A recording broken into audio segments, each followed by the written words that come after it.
नमस्कार, आप देख रहे हैं न्यूज़ 111 और मैं हूं आपके साथ निर्भय किशोर।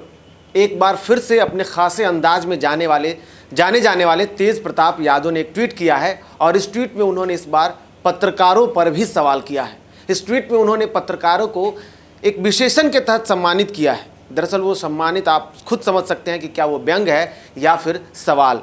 दरअसल तेज प्रताप यादव ने पत्रकारों को कहा है कि पतलकार, यानी कि पत्रकार नहीं बल्कि पतलकार हैं। एक ऐसे पतलकार का संबोधन उन्होंने किया है जो आखिर एक ख़ास अंदाज के साथ वो ट्वीट भी करते हैं और ख़ुद को बिहार के दूसरे लालू भी बताते हैं। दरअसल आज उन्होंने ट्वीट किया है, ट्वीट कुछ देर पहले किया, जिसमें उन्होंने लिखा है कि तेल की कीमतें रोज़ बढ़ रही है बेलगाम। उन्होंने एक अलग अंदाज में, एक शायराना अंदाज में उन्होंने लिखा है कि तेल की कीमतें रोज़ बढ़ रही है बेलगाम, आरक्षण को ख़त्म करने की हो रही साजिशें तमाम। तेल की कीमतें रोज बढ़ रही बेलगाम, आरक्षण को खत्म करने की साजिशें हो रही तमाम। बेरोजगारों को नौकरी देने का नहीं ले रहा कोई नाम। बेरोजगारों को नौकरी देने का नहीं ले रहा कोई नाम, ना ही हल्ला बोल रहा कोई पत्रकार तमाम। ना ही कोई हल्ला बोल रहा है पत्रकार तमाम। तो इस तरीके से तेज प्रताप यादव हमेशा अपने खासे अंदाज के लिए जाने तो जाते हैं, लेकिन ट्वीट पर भी वो लगातार ऐसे अंदाज पेश करते रहते हैं। और इस बार उन्होंने पत्रकारों पर भी हमला बोला है। उन पत्रकारों पर हमला बोला है जिन्होंने इन सारे मुद्दे को दरकिनार कर दिया है। दरअसल आज जिस तरीके से बिहार में विधानसभा चुनाव को लेकर सभी पार्टियां अपने स्तर से तैयारी में जुट गई है, बीजेपी अपने स्तर से वर्चुअल रैली कर रही है, जदयू जो है वो अपने स्तर से तैयारी कर रही है। राष्ट्रीय अध्यक्ष के तौर पर सीएम नीतीश कुमार ने खुद अपने कार्यकर्ताओं से वर्चुअल रैली के दौरान 3 दिनों तक बातचीत की और उसके बाद अब ऐसा खबर आ रहा है कि वर्चुअल रैली अब जदयू भी करने वाली है। बीजेपी के तरफ से भी जो किए जा रहे हैं वो कोशिशें चल रही हैं, क्योंकि केंद्र की मोदी सरकार के 1 साल पूरे हुए हैं और 1 साल पूरे होने के बाद अब घर घर जाकर के कार्यकर्ता मोदी सरकार के कार्यों का बखान कर रही है। इस बीच अब राजद भी अपनी तैयारियां शुरू कर चुकी है।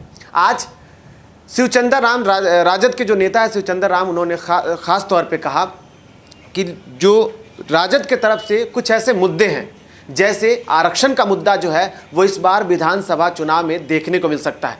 इसके साथ साथ प्रवासी मजदूरों का मामला तो पहले से ही सीएम नीतीश कुमार खुद घिरे हुए इस मामले में, जब वो 80 से 84 दिनों तक अपने घरों से बाहर नहीं निकले और सिर्फ वीडियो कॉन्फ्रेंसिंग के जरिए अधिकारियों से बात करते रहे। इस पर भी विपक्ष ने उनको घेरने की पूरी कोशिश की। आरक्षण के मुद्दे के साथ साथ अब बेरोजगारी का मुद्दा भी इस बार बिहार विधानसभा चुनाव में देखने को मिल सकता है। इन सबके बीच जिस तरीके से बीजेपी के जो माफ़ कीजिएगा जो राजद के जो नेता थे उन्होंने कहा, और एक बार फिर से नेता प्रतिपक्ष तेजस्वी यादव खुद लगे हुए हैं और अब बिहार के पूर्व स्वास्थ्य मंत्री और लालू प्रसाद यादव के बड़े लाल तेज प्रताप यादव ने भी ट्वीट करके इसकी जानकारी दे दी कि आखिर में बिहार विधानसभा का जो चुनाव होगा वो किस मुद्दे पर लड़ा जाएगा। लेकिन इन सबके बीच इस बार तेज प्रताप यादव के निशाने पर पत्रकार हैं। वैसे पत्रकार जो सरकार की बड़ाइयों को खूब दिखाते हैं, वीडियो कॉन्फ्रेंसिंग हो रही है खूब दिखाया जाता है, लेकिन विपक्ष चाहता है कि विपक्ष के साथ भी पत्रकार खड़े हों। पत्रकारों का अपना पक्ष है,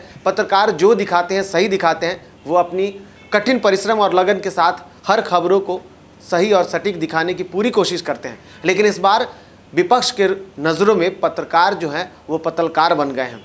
वैसे नेता, हालांकि ऐसा नहीं है कि लोग आरोप नहीं लगाते हैं, लेकिन आरोपों के दौर के बीच में सरकार और विपक्ष के बीच में सामंजस्य बैठाने का बखूबी पत्रकार काम करते हैं। लेकिन इस बार ये कहना गलत नहीं होगा कि तेज प्रताप यादव के निशाने पर इस बार पत्रकार हैं। सरकार के लोग तो हैं ही, मंत्री, इसके साथ साथ मुख्यमंत्री तो हैं ही, लेकिन इस बार तेज प्रताप यादव के निशाने पर पत्रकार हैं।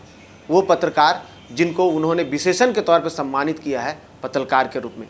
उन पत्रकारों को भी समझना चाहिए जो कि आखिर ऐसा क्यों कह रहे हैं, और अगर ऐसा कह रहे हैं तो उनको उसका जवाब पत्रकारों को भी जरूर देना चाहिए।